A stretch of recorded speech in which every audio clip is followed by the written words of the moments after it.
Hey everybody, it's Shayy Marieee, and today I'm here to tell you guys about my musical journey, the evolution of music and me. So let's get right into it because it's a lot. Honestly, we have a lot of ground to cover.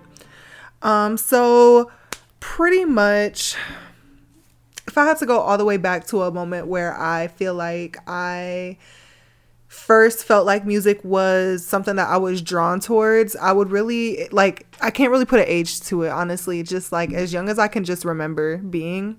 I used to be in my backyard, I'm an only child. I used to be playing in my backyard, just making up songs all the time in my head. Like whenever I remember I had a CD player, then I had an MP3 player. Once I got to like middle school and then iPods came out, I used to be back on my little swing set, and I would just sit there and I would listen to music for like hours and hours and hours.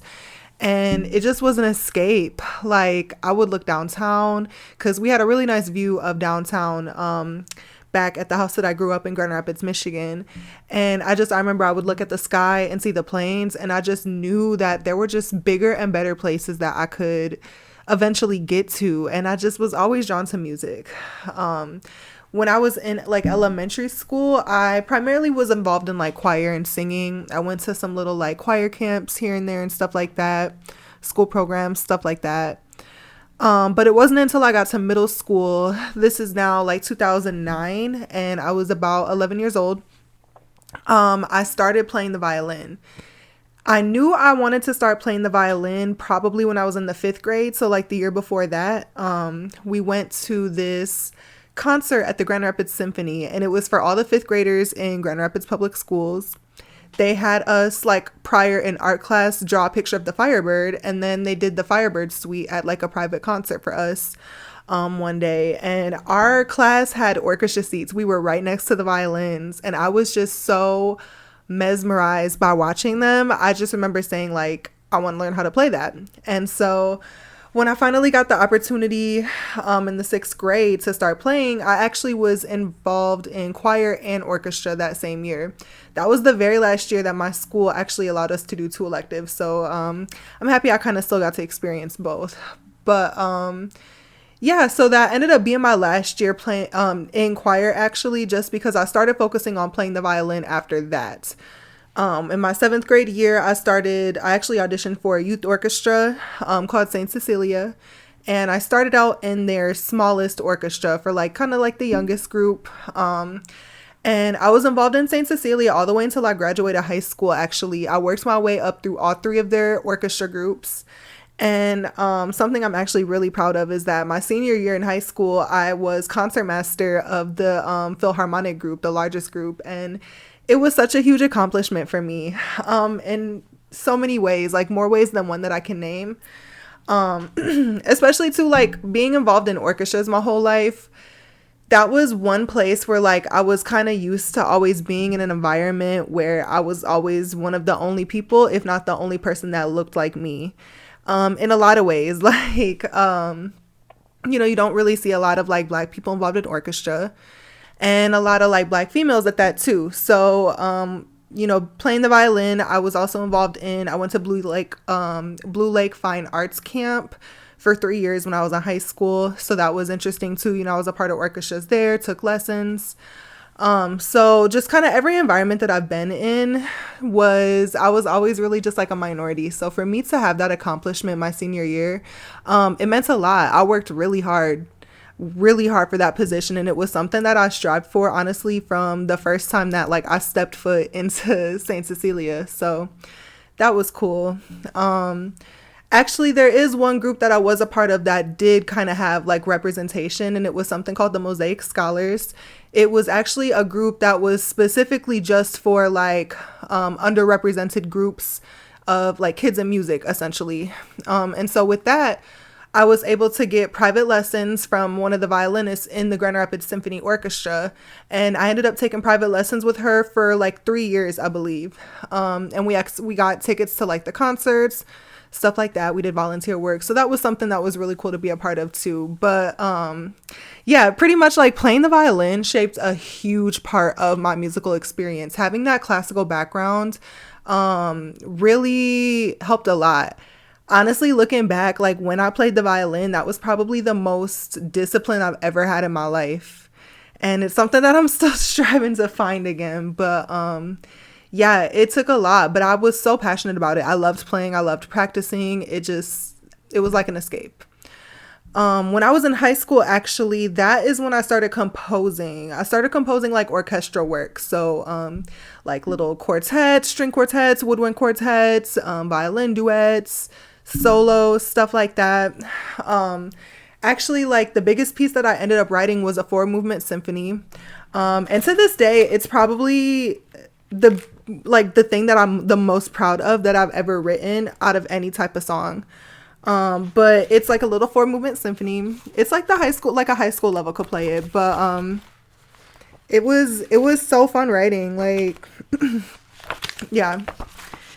So like that was something that I strived for at that point. I really wanted to be like a film composer. I was obsessed with music and films. I did a whole extended study on it in high school. I did a whole essay on it. Yeah. So once I realized that that's not really like a job anymore, I had to kind of like pivot. And I decided just to pursue composition as a major, period. So when it came time for me to do my college auditions in 2015, I ended up auditioning for MSU and Michigan State University and Western Michigan University. I got like waitlisted, I think, for the violin studio at MSU. But I got into the studio at Western. So that's where I ended up going. And I also ended up getting a $60,000 scholarship to Western my senior year too. So it was like a no-brainer for me to go there. And I loved every part of my experience there. Let me just say that. I loved my college experience. But yeah, so when I did my college auditions, I was planning on, being a comp major, but I was going to end up having to just start in the violin studio and then audition for comp while I'm still like taking classes, like my second year or something like that. So while I'm in college, at this point in time, like I've also started kind of like branching into other music and writing like little raps and stuff like that, just songs on top of like beats I would find on YouTube or whatever, like instrumentals. So that was something that I was doing just for fun, kind of on the side. Fast forward to my sophomore year of college. This is now 2017. I started taking classes for what I chose to be my minor, which was multimedia arts technology. And after I took my first class, I was like, yeah, I'm going to change my major. It was basically everything that I wish I could have articulated to myself that I wanted before that point, as far as like what I would have wanted to learn and study. So the whole program pretty much consists of like audio engineering, recording. There's some video work. I remember I did some audio coding. Like it was a lot, just like all things, stuff like that. I did live sound reinforcement. And it was cool. I loved being a part of like all of my classes. But once I took like my first class as a major, I was like, yeah, this needs to be my, or for the minor, I was like, yeah, this needs to be my major. So at that point, I did start making efforts to get into my major, and it took me 2 years. I had to audition twice, actually, because I didn't get in the first time, which is fine because, at the end of the day, I graduated, I got my degree, so it is what it is. I ended up like I did a 5th year because I was late anyway for other reasons, because whatever. But, well, I had to take my audio engineering class like 3 times. Whole nother story. But anyway, I passed it the 3rd time because there was like a prereq grade. So I wasn't failing it. I just wasn't meeting like a high enough grade to move on to the next class, but neither here nor there, like not part of the story. Anyway, so sophomore year, once I took that first intro to audio engineering class, and I started learning about Logic, that's when I started realizing like, yeah, I want to start making my own beats, because at this point, like while I would be writing on top of other beats, like I would like what I was coming up with, but I would want to change things, or like I would want to do stuff differently or add something, or like, so I started learning how to make my own beats once I bought my MacBook that year. And yeah, 2018, 2019 comes around. I'm making beats still. Let's see. At this point, I'm not fully in my major. I'm still in orchestra. So I was still a part of orchestra, and I was still in the violin studio for my first 3 years of college. My 4th year of college is when I actually finally got into my major, but most of my classes I had already like taken Anyway, so like I kind of took a gamble when I switched my major, but I made it work. And I only had to do a 5th year. And I only took 2 classes my 5th year, so it wasn't even like that serious. But once I started making beats, 2019 comes around and I released my first song. And when I tell you it was ass, like it was not good. Like it was not good. The writing, like itself, like it wasn't even the bad part. It just wasn't mixed good. It wasn't mixed well. Like my voice, like it just I took it off. I took it off everywhere. So you can't even find it, honestly. Like I would show you what it sounds like. I would show you what it sounds like, but I've taken all traces from the internet. I hope anyway. But yeah, it wasn't good. But nonetheless, like I did it back then. It was really just about doing it.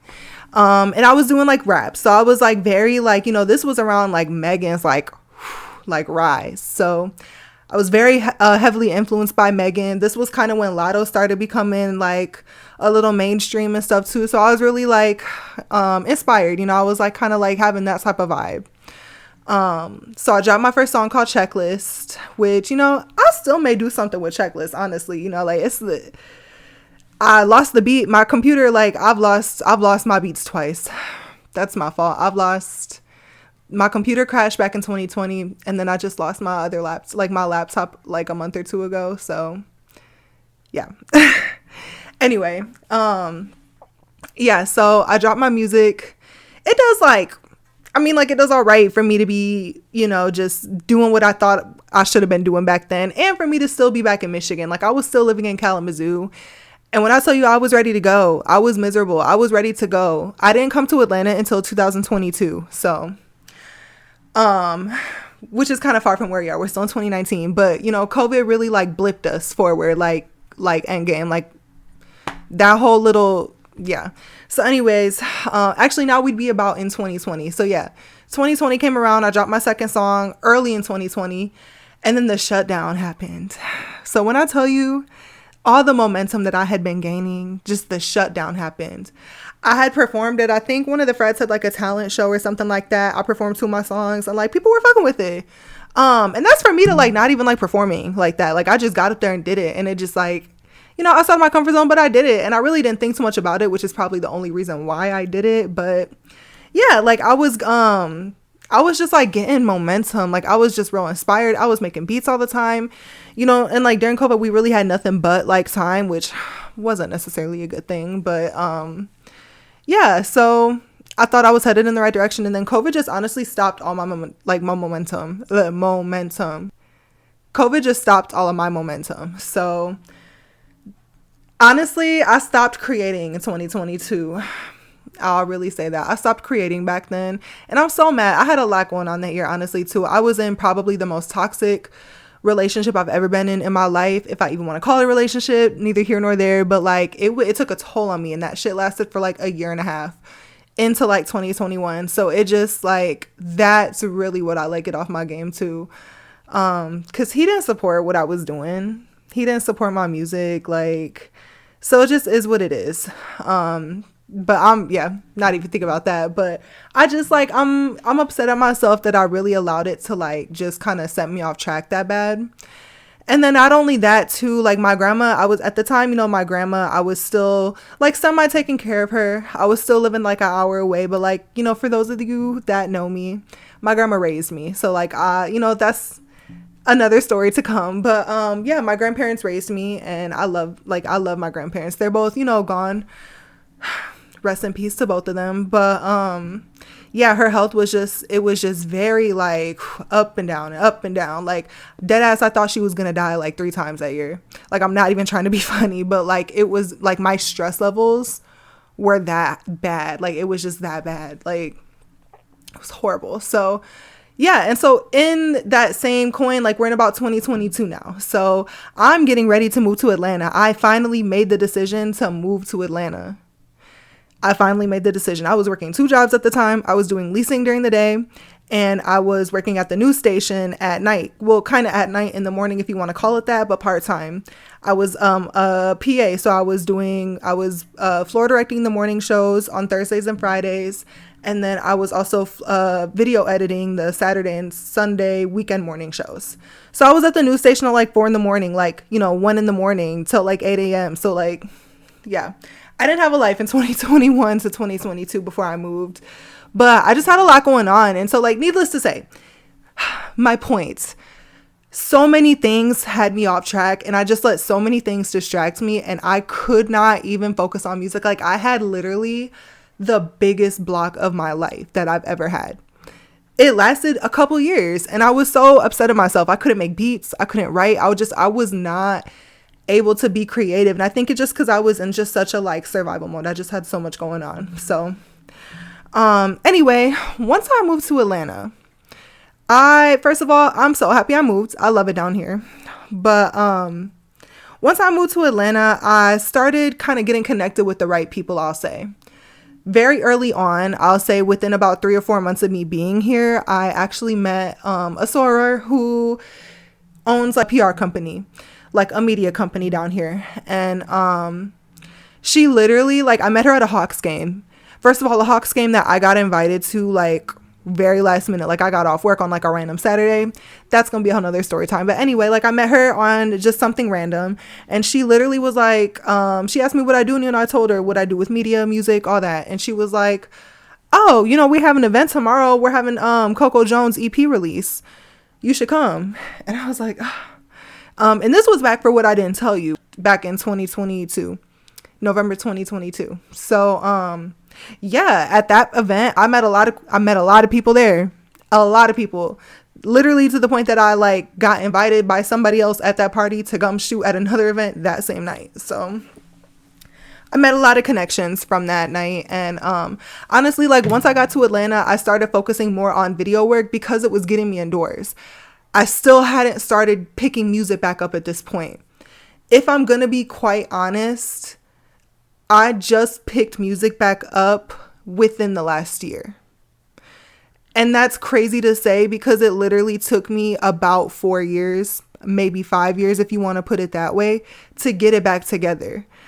But, honestly, now that I have, like, the time has really, like, allowed me to reflect on so many things, like the type of sound that I want moving forward, who I even am, who am I as an artist, who am I as a person, just so many things. So I feel like, it's allowed me to kind of rebrand, figure out where I want to start from that point, and then allow myself to just be consistent and just do it, first of all, because I would be so mad at myself if, my life was ended short, because we never know. And I just didn't put my best foot forward. I didn't try, like, I didn't give it my hardest try. I would be so disappointed in myself. And at the end of the day, that's all I can do. That's all we all can do. So now we're pretty much in the present. So I started making beats again back about a year ago, like September 2024. Fast forward to like March of this year, and I finally start telling myself, like, yeah, get out the house, go do stuff, whatever.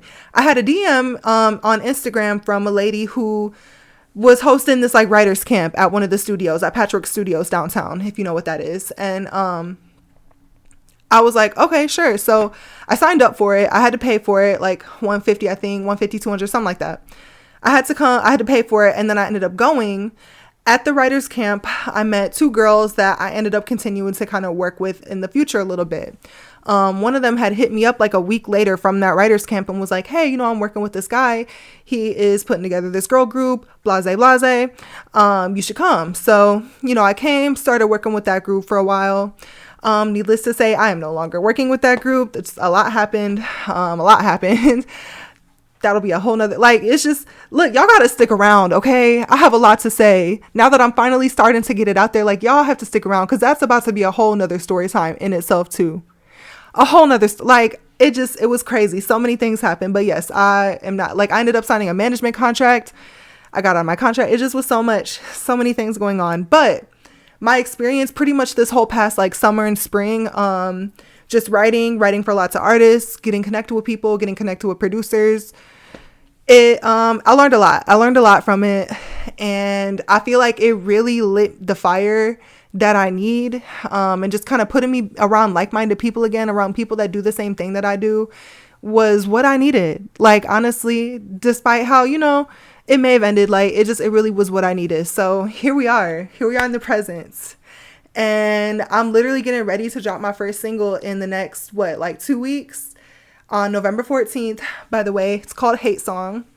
And, just a little insider scoop, but, it's really given, like, honestly, if I had to put like an aesthetic to it, it's given like sad girl, toxic heartbreak, like, early summer, like, hurt summer walker, like Anne Marie, if you know who that is. So yeah, this is the sound that I'm choosing to start with, and I definitely know I'm going to expand with it. I already have like the wheels turning on where I'm gonna go, what I'm gonna do next. So yes, stick around, hit subscribe if you haven't. But yeah, like, I'm here, I'm ready to put myself out there, share with the world, connect with people. Honestly, collaborating is key, and I have to keep telling myself that collaboration is key, because like, I'm so hyper independent. I feel like I think that I'm always gonna just do everything myself, just like, make a way, because that's all I'm used to doing. But like, collaboration for something like this really is key.